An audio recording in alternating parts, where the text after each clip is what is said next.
If you look over here, they have RV sites, which are their modern sites, I guess what they call them. Then they have the rustic sites with a tent. Well, we booked online and we booked the one with the tent logo, so this could get interesting.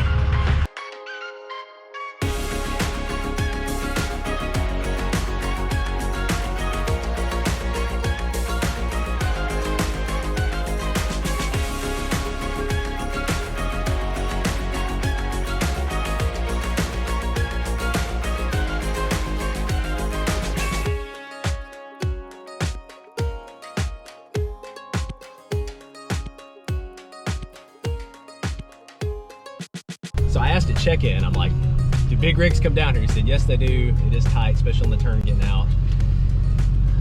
I love hearing the word tight. It's not my favorite word, but we'll see. This is a pretty narrow one-way gravel road going to our campground. That's always a good sign. Ooh, look at these water sites. Wow. Do you see the water? I'm not seeing a lot of big rigs yet.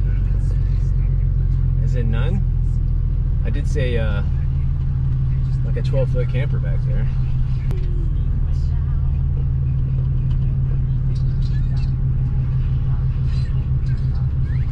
Definitely getting some stairs, so.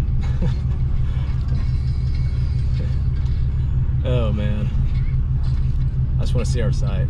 So when we signed up online, it said we'd fit 40 feet, but it doesn't always tell you whether or not you can actually back a 40-foot RV into that 40-foot side. So, how you doing?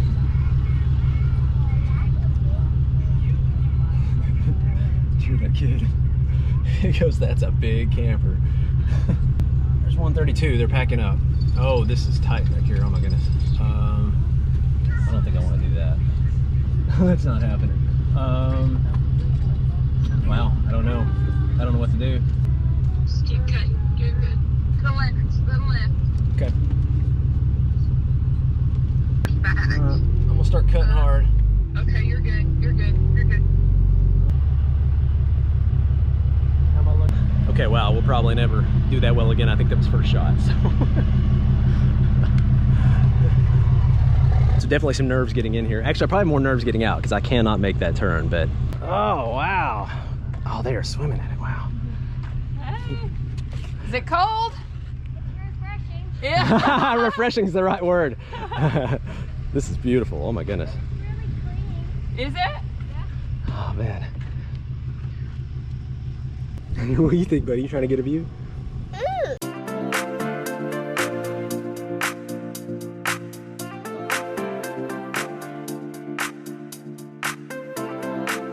I like waking up morning and looking out the deck. Yeah, you like looking at the deck. Sort of like it's our deck, but it's not. Isn't that beautiful, Hensley? Yeah. Look at the reflections. Can you see the reflections off the water? Wow. Can you see you? I can't. Oh yeah, I can. There we are. Man, I have missed staying places like this. Why am I talking so quietly? Well, it's still like pretty early in the morning. There's some tent campers. There's just not much noise at all. Very serene. Oh my goodness. Isn't it beautiful here? Yeah. So yeah, this deck area, observation area is like right here. And then yeah, our RV's right there. Roast marshmallows this morning? Roast marshmallows in the morning. You know I'm all about marshmallows. I don't know about doing that in the morning, Hensley. I mean, look at this. Look at this site. It's massive. It's massive. Our site. Look at all the room we got. So a big part of our channel we talk about is that we want to help ourselves and you guys to be able to let go so you can get going on your next journey. And you know, it's peaceful here, it's serene, but to get going and to be at places like this, you've got to let go of some things.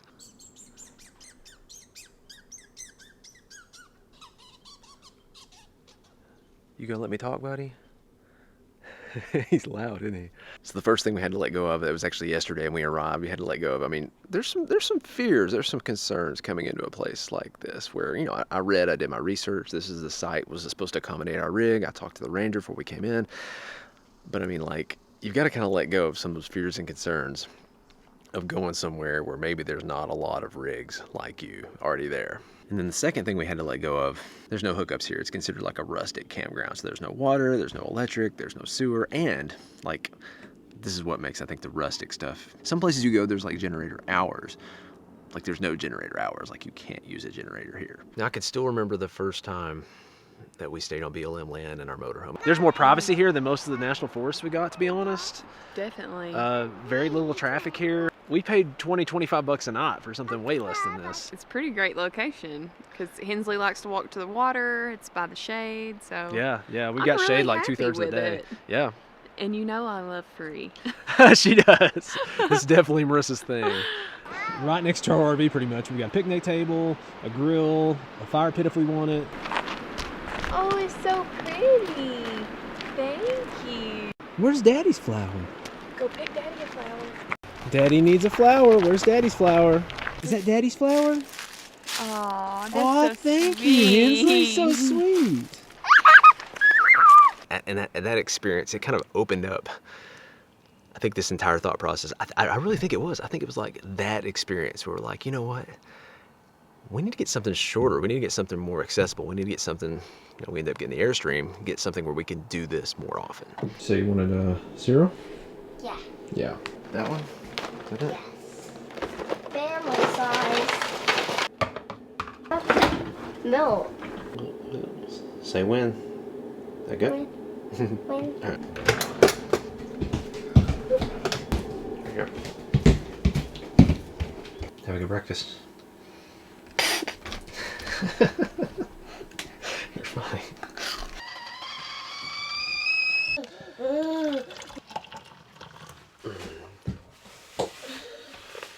think it's one of my absolute favorite things about RVing is that you can have this in our normal routine and then still have this, which we would not get without RVing for the most part.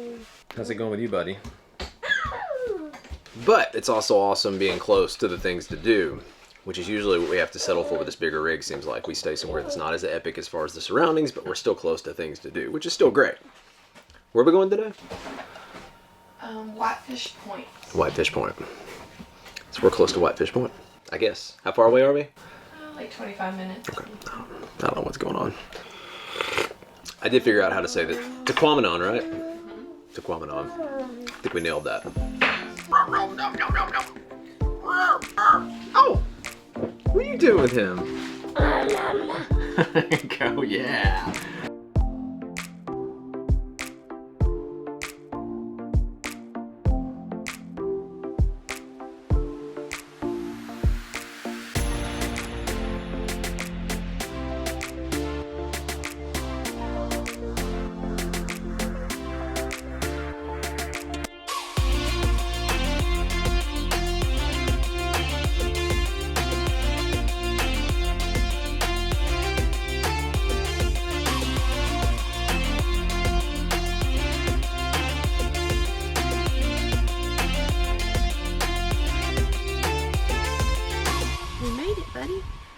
What do you see? Look what's behind you. What's that? Whoa. What is that? Is that a lighthouse? You can stay there. Yeah, you can stay here for a donation of $150 a night. Huh. It's cool. A 1923 Coast Guard lifeboat station crew quarters. That's how they keep it going. It's got a VCR. Cool. Did you bring any tapes? I do not have my VHSs with me. This whole area is really cool. I know driving in, it felt like a lot. To me, at least. For you, I guess, as well, like a lot like Alaska, Canada. It definitely had that feel. Just the way we were driving down the road and the trees and the houses. It just, I said, this definitely feels like we're in Canada or Alaska again. I mean, we are pretty much on the border of Canada, so probably a good reason why, but. What is that? So it's a rudder from the MM Drake. Wow. We're covered by the Great Lakes Shipwreck Historical Society's dive team. That's cool. Wow. Crazy to think the whole ship is being controlled. Like that's what steers. That's what's steering it in the back, yeah. Like, and it's made out of wood. It's just nuts. My phone thinks I'm in Canada. Whoa. Wow. Oh, that's cool. So is that like the light signal? Yeah, like that. This is stuff they found, shipwrecks? Yeah, there's pictures of them finding it. That's true. Cool. Wouldn't that be so cool? This is from the whole of the Independence. Sunk in 1853. Isn't that crazy? This is like a ship that sunk in 1853 and you can just touch its hull right there. It's crazy. This is crazy. Their life depended on this apparatus, like basically an air pump. Wow. First shipwreck on Lake Superior was a ship called Invincible. So 1816. So probably not good names. Invincible, Titanic. You know, you kind of get the gist. This is one of the most famous ones, right? The Fitzgerald? It is. It was in 75. 29 crewmen were lost. They all passed away? Wow. So they left on November 9th, 1975. Everything's perfectly calm. And this is why a lot of these shipwrecks happen. You leave, it's perfectly calm, and then like just raging, like I said, 80 mile per hour winds and crazy storms happen while you're out there. I mean, what are you gonna do? And they just took this one out in 75. This is the bell they recovered from the Fitzgerald over here. Yeah. Look at the lighthouse curtains. You want some of those? The bells were creepy back in the day, weren't they? Like Gigi's dolls? That's awesome. They literally look like they're staring at us right now. So this is the lighthouse keeper quarters, which has not been manually ran. I think they said in 50 years. It's remotely ran in town now. So, but you can see how it's connecting over to the lighthouse over here. So cool. Isn't it like What kind a of view, cool, huh? cool gig? I can see why they did it for so long. It is a nice little place here. But this is built, I think, in the 1800s, and they stayed. I don't know, it's like 2 stories, expanded on it, and it connects directly into the lighthouse, so they don't have to walk outside to get into the lighthouse. So this is the lighthouse keeper's room. It's up there. It goes up and connects. This must be where it connects. Why it goes up one level, that's where you get like that covered wall. Okay. That's what kids had back in the day. They had cards, a baseball bat, no iPad. Perfectly happy. No iPad, that sounds boring. Oh, I don't want to hear it. Listening to music. Yep. Simpler times. Hey, Hansel, here's a brush for your hair. You want to comb your hair with that? No. Yeah, just put it in your hair. No. So yeah, you can see how the house like connects to the lighthouse directly right there on that 3rd floor we couldn't get into. Wow, look at all that driftwood, guys. That's a lot of driftwood. Oh my goodness. That's a lot of driftwood. So what's the scoop? Why is everybody, all the ships wrecking out here? It's a combination of, this is a very popular area, so there's a lot of boats coming through. So you got a lot of traffic, but the combination of like the cold wind from Canada, the warm wind from the Midwest, and it kind of creates this like perfect storm of very high waves and just kind of a chaotic atmosphere for boats. And one of the reasons I wanted to come to Whitefish Point is because I saw this beach area of all the driftwood and just like kids out here building forts, and it just looked really cool. But this is beautiful here. Yeah, I've it's learned neat. a lot today too. Now I'm styling. No, it's this is insanely dark sand. I'll definitely say this for Michigan. It has like the most unique, diverse beaches we've ever seen. Like anything from like white sandy beaches to like, I don't even know, we still don't know why this is so dark, but like maybe it's the driftwood and everything else coming up here to like Petoskey, where you're looking for Petoskey stones, and it's just our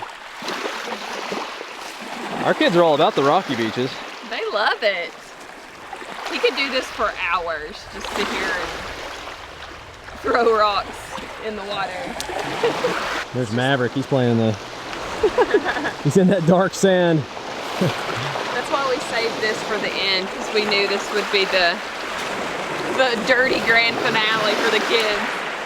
One of the quotes I read in the museum from the lighthouse keeper was, he said, "It's a lonely life, but it's a noble life." I guess I'd never thought of the isolation of this lifestyle. I mean, they were raising their family out on this point, and it is kind of isolated out here. So it's beautiful out here. It's so beautiful, but I guess they did feel lonely at times. They have all this beauty here, but I think it just shows how much we need like people and connections in our life. And that's kind of how it's been with us on the road. It's just like, it's been so important for us to make connections and maintain those, because it is an awesome life and there's so much beauty around, but it's just better shared with people. And so that's why we've loved so much connecting with the RV lifestyle. But I'm gonna go check out what the girls are doing. They've been playing in this little fort over here. What is going on here? I found a big egg. Hey Hensley, tell me about your little fort here. We didn't make it. You didn't reinvent the wheel, you just already played with one built, huh? This is all of our dinosaur eggs. Oh yeah? I've been sitting here. The tiniest egg. Where's the tiniest egg? Tiniest egg. It's bare. This is an awesome fort, isn't it? Yeah. That is awesome. Look at that fort. Cause all that I want is for you to be happy. Give me a chance to show that you can be. Well, open your eyes and see the way I see. Cause all that I want is for you to be happy with me.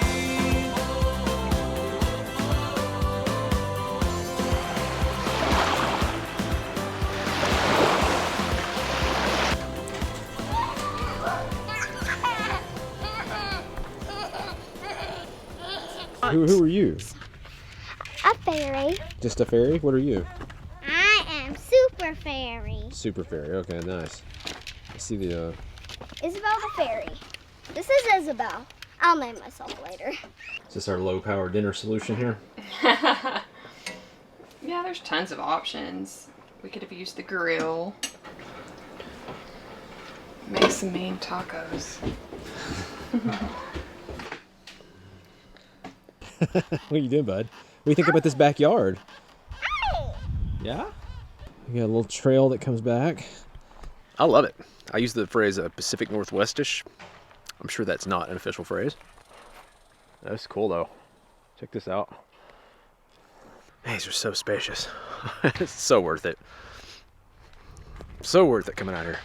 JJ, JJ, come here. Come here. What'd they do to you? Come here. You want it all? What did they do to you? You need help? You want me to take it off? You want to see? Here. Hey, you want to see it? Here, here. Look. No, you don't like that? You don't like that? Here, take it off. Take it off. There you go. Is that better? There you go. All right. But yeah, we're still caravanning with Living Small, Dreaming Big. That's them in the blue truck in the open range over here. So we kind of got like an open range thing going on, I guess. So there's Stuart. He's got his stand-up board out here. This is just beautiful. You got an airplane? What do you think about the hammock over here? Oh, it's You just glorious. a little low.